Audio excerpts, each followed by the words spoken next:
This voice note not the yes so the man claims say na him be journalist when he cover the burial ceremony of our boo for Saudi Arabia. He say he get the video. He say he go provide everything. Make I let you watch the video. When I see anything when I see think when I see let me know. Bye bye. When I not forget to subscribe and follow my page. MORO. Hello. So the whole scenario is that President Buhari, he died on the 19th of February. On the 19th of February, please, those analysts, if you can take notes, take pen and your paper and note these things down. Note them down carefully. I'll be giving a specific things here, specific details right now.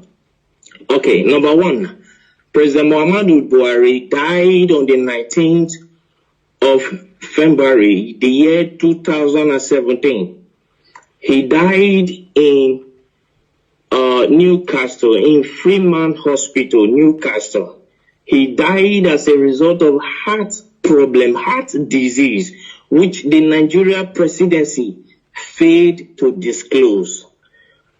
On the 19th of February, I was in London by the special grace of God. I'm a journalist. I work with one of the Nigeria broadcasting station and one of the leading Nigeria broadcasting stations. So I covered the event in London. He died in Freeman Hospital, Newcastle. I was there. I covered the event. Then, you know, Muslim, they don't embalm people. So on the 20th of February, he was flew in to Saudi Arabia where he was buried. I was there live and I covered the event where Aisha Buhari put on white attire. I think you are with me. Go ahead. So where Aisha Buhari put on white attire and the children. Can you pause a bit? Can you pause a bit? And let me remind Nigerians and the entire world that this event he said he covered. He have the video. He have the video. I do. Go ahead. I have all the video.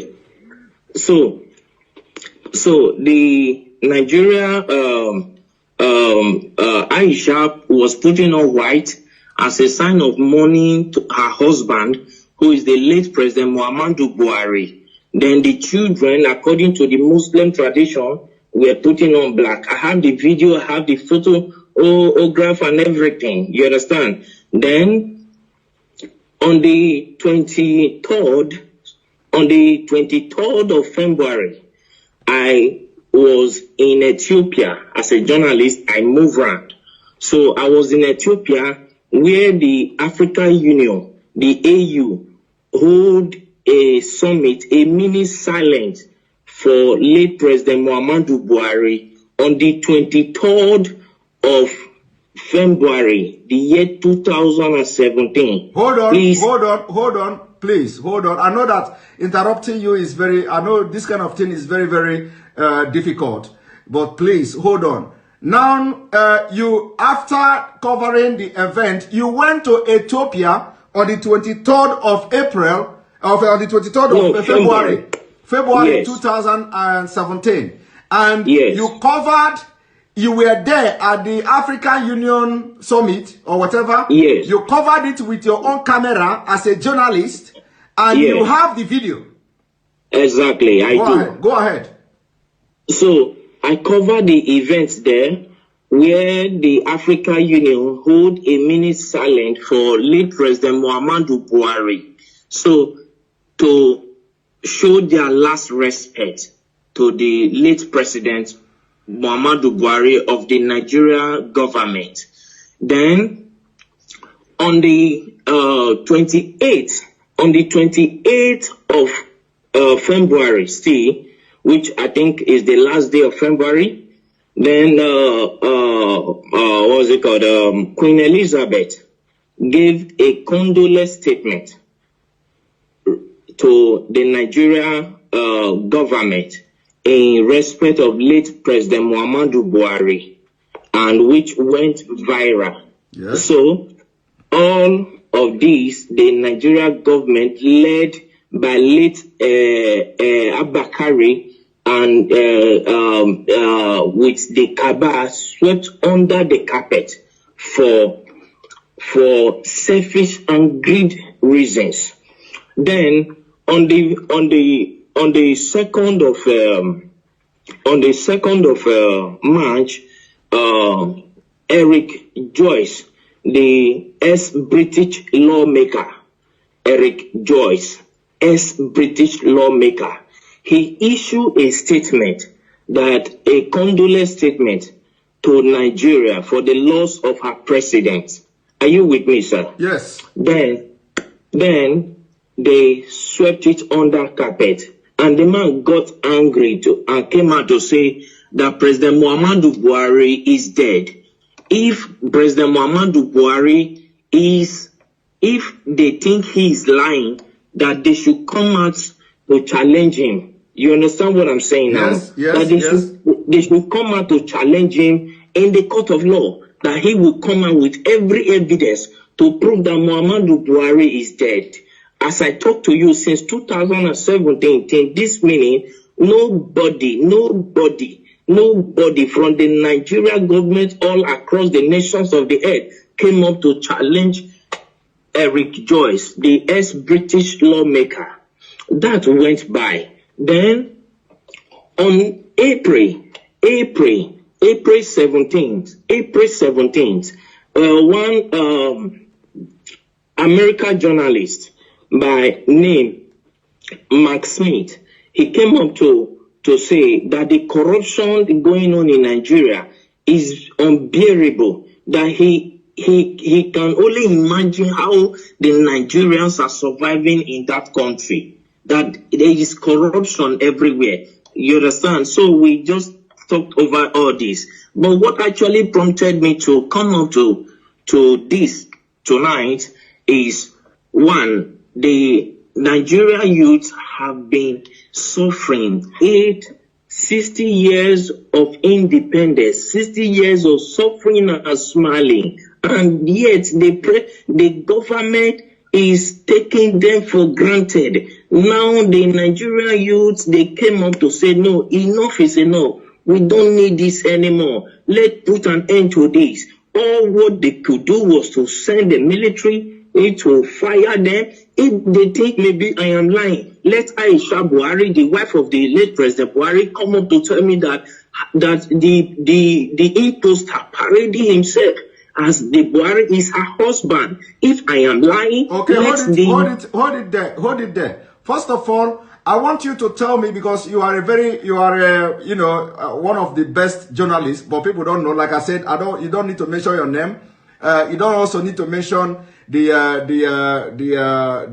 Nigeria TV station where you work and all that. So now during the time when this man died, I want you to tell me, what did you do? Like, did you contact anybody in Nigeria, like any prominent politicians, and who is the person and what did you discuss? And can you tell us why, what happened that the Nigerian media didn't carry out the news, including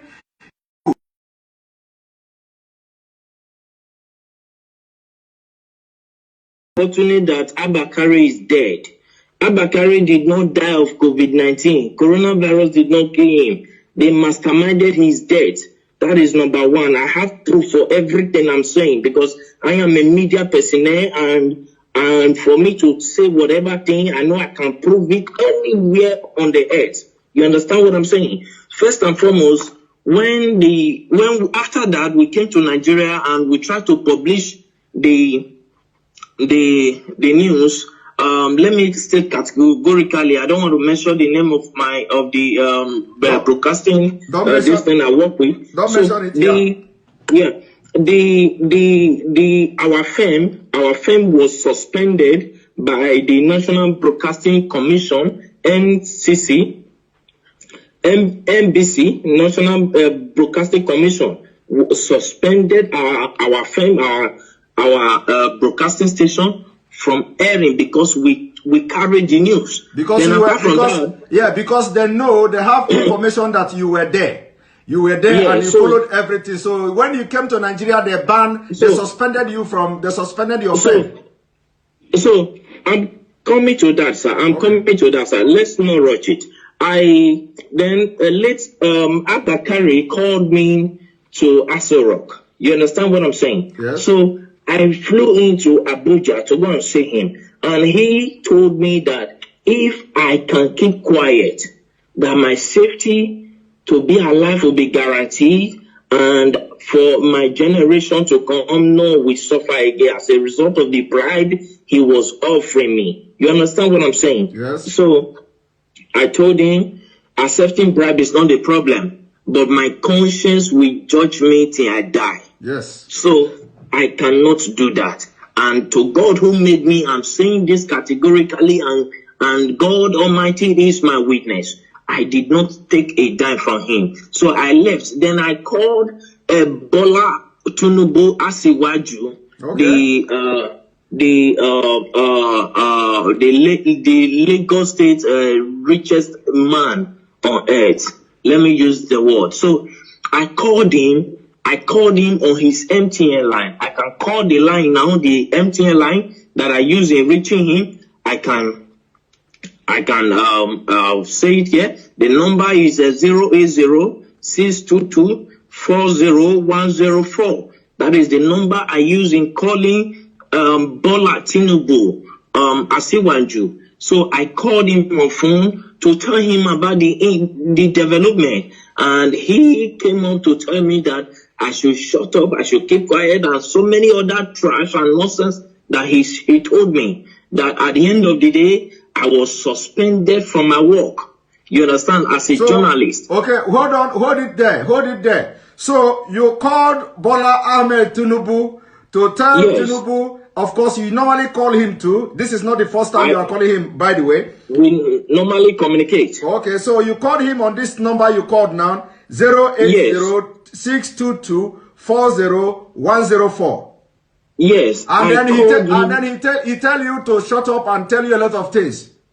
He specifically, I can still remember, I still have the record of that conversation. You understand? Because as a journalist, you keep record of things, because years to come you might need it. You understand me? Okay. So I still have the record of that conversation. So when I called him, he told me that Nigeria is not like other countries. That Nigeria hems of affair revolve and must continue to revolve around the cycle. You understand now? He told me that it must continue to revolve around the cycle, that the system of governance in Nigeria is different from every system of governance in the world, on earth, that in Nigeria transparency is something that they don't toy with, that they try to hide everything, that it's not everything the masses must know. It's not everything the masses, the people of Nigeria must be aware of.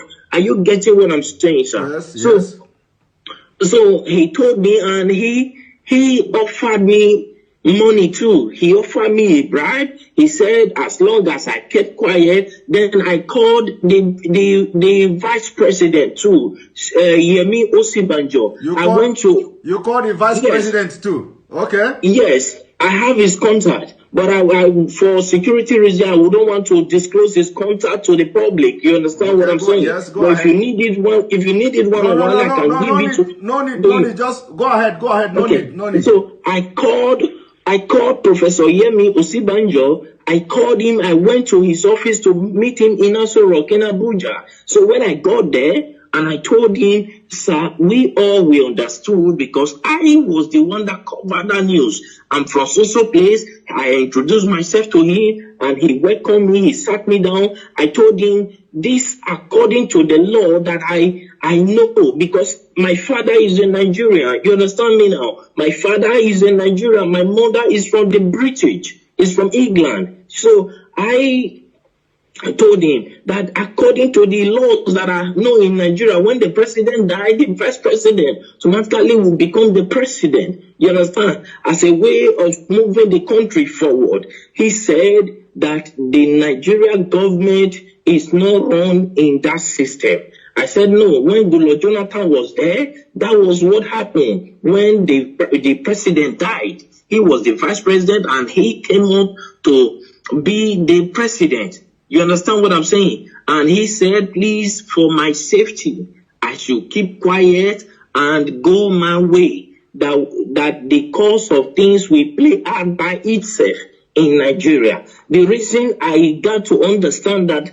Can you pause a little bit, please? I know that this is very difficult, when I'm, pausing you all the time. So, is it that because of the way you have actively trying to air this news was the reason why you were suspended and sacked or something? I wasn't sacked, sir. I was suspended. Okay, you were suspended. Okay. So was it the reason? Was it the reason you were suspended? Yes. Okay. All right. Go because ahead. I told them that I will publish it. Then, as at that time, I was receiving so many threats. Like, seriously, people started threatening my life, threatening me here and there. Then I called, what's it called? El-Rufai, because El-Rufai was there when Buhari was being buried in Saudi Arabia. El-Rufai was there, the Sultan of Sokoto was there, Ganduje was there. As at that time, then about 10 or 11 persons, prominent people from Nigeria were there, including other people who came to the burial ground. But the people that were there, El-Rufai was there. The Sultan of Sokoto was there. You understand what I'm saying now? Yes. So when they were burying him in Saudi Arabia, and they started threatening me. As at that time, they threatened me. Because I told them I would publish the video. You understand what I'm saying? Yes. And I understand that many of them are hearing me right now. I understand that many of them will come up to say it's a lie, nothing like that happened. But if any of them can come up to challenge me that this and this and this I'm saying now never happened, I will be very glad, because I will pick it up from there. I will take it to the court, to the International Court of Law. Let Aisha Buhari come up to tell me that the man he's posting as a Buhari is the real Buhari. I will come up with every evidence, including the video of how he was wrapped with the Nigeria flag, yes, with the green, white, green cloth. Okay. I will come up with the video of everything. Okay, let them come out and challenge me. Okay, hold it there. So actually, the video and all these pictures were taken away from you, but you have your own backup as a journalist. I always have backup. All right.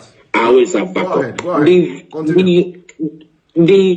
My camera was seized as a journalist. It was seized at the airport in Lagos. Your camera was seized at the airport as you are coming back to Nigeria? Yes, in Lagos. Okay. Till today that I'm talking to you, I've never set my eyes on that camera.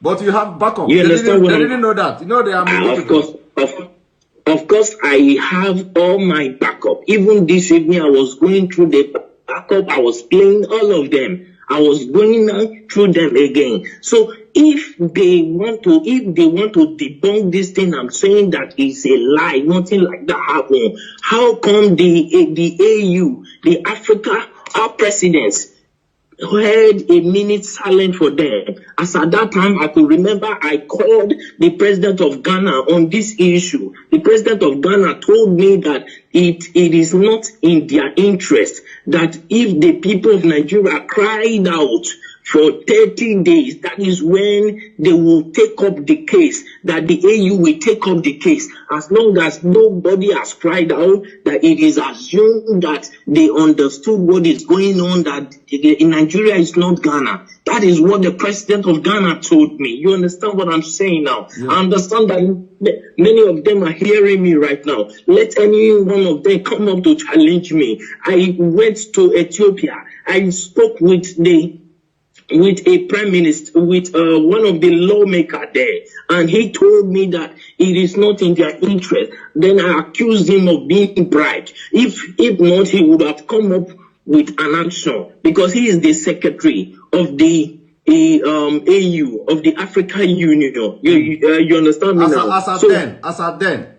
Yes, as at that time. So I challenged him. I accused him that they have been offered bribe, and he told me that he has never received any bribe from Nigeria, though many of them are coming with proposal. But whether he later accepted bribe, I don't know. You understand what I'm saying now? But the truth is this: Buhari is long dead in Freeman Hospital in Newcastle in London on the 19th of February, the year 2017. He's dead. Buhari is dead. He was buried in Saudi Arabia. Nobody can tell me that he's still alive.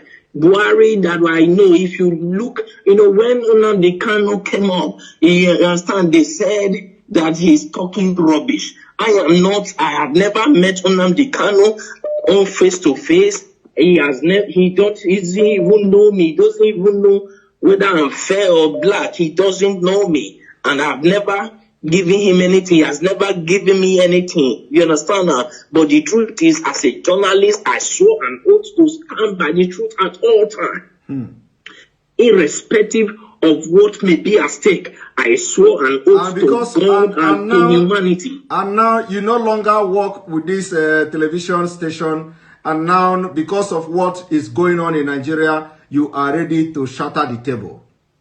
If I am not answerable to any Nigerian authority, you understand now? When I was suspended, I was waiting if my suspension would be lifted. I waited for a period of 6 months. My suspension was not lifted. Then I resigned. I sent them my resignation letter. Then I left. I started my own firm by myself. You understand me now? Which I am growing by the special grace of God. You understand what I'm saying now? Then what we do, because a lot of people, of course, a lot of people are demanding that we are not going to discuss here, whether we are going to, how we're going to bring video to start flashing and stuff like that, because we want to be killing them, slowly. So we want to be killing them slowly. It is not going to be boom. So a lot of people are saying we should bring the video, We are not going to respond to that at this point, whether we are going to bring the video or not. But so long as they are following the program, following what we're doing, the videos and evidences will be dropping bit by bit. All right. Thank you very much. The issue is, thank you, sir. Please, I want to say something, sir. Okay, go ahead. Thank you very much. I appreciate you. I appreciate what you are doing, and I appreciate the good people of Nigeria who stood up to say, no, we cannot face this anymore. I appreciate all of you. But one thing we must understand is the spirit of unity has to be strong in the Nigeria youth. You understand what I'm saying? Because any protest that does not last for 30 days cannot draw the attention of the European Union and the African Union. You understand now? Yes. So if I'm saying this to the Nigeria youth so that they will understand what they are doing. You understand? Because right now, revolution is what is needed. That is why the Nigeria government are doing everything to block everywhere. That is why they paid people to go and shoot. Those are the people, those are the military. The military that Buhari ordered the shooting, and the governor of Lagos State, Sanwo-Olu said that there was, at first I watched him. He said there was nothing like that. Then I called him on the phone. That was day before yesterday. You called someone on the phone. You called someone on the phone the day before yesterday. I have their number. I called him on the phone and I asked him, why are you saying this? It is obvious across the nations of the earth. Why are you saying this? People will come after you. The Nigerian youths that I know there are calm, but when you toy with their simplicity, they will come after you. You understand what I'm saying? Yes. Then I believe that was later when he came up to say that they thought nobody died, but he began to look for possible means to change his mouth. Then I called Bola Asiwaju. Then when I learned that he was in France, I flew into France to go and see him, but I was not allowed to see him in his France mansion. You understand? Then I called him on his phone. His phone was switched off and he couldn't attend to my call. Then I went to his LinkedIn page. Yeah, I went to his LinkedIn page to contact him. And when I contacted him, he told me that he was never the one that ordered the shooting, though he was aware of it. I was asking him, why did you order people to remove that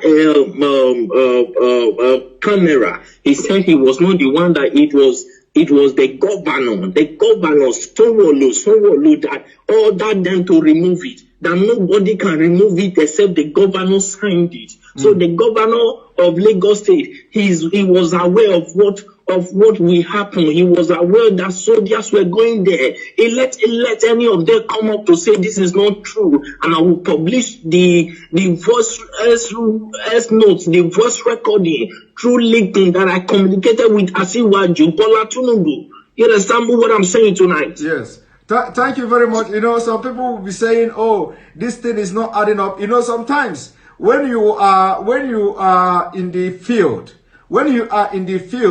the way this Nigeria politicians, the way this Nigeria story goes, you know, sometimes it will go up and go down. Some people may not be, you know, getting the point. Some people may not understand, you know, why would you go to France? Why would you do this? You know, but when a journalist who is like, you know, dealing with all these politicians in Nigeria, and you want to be the person to have the first-hand information of whatever that is happening, and especially when you are out of the game, especially from the Nigeria space, and now you want to be, you want to have first-hand information of what is going on. You know, sometimes when something like this happens, of course, you can fly to anywhere just to get the information and get the first-hand information, you know, to have it in your own space.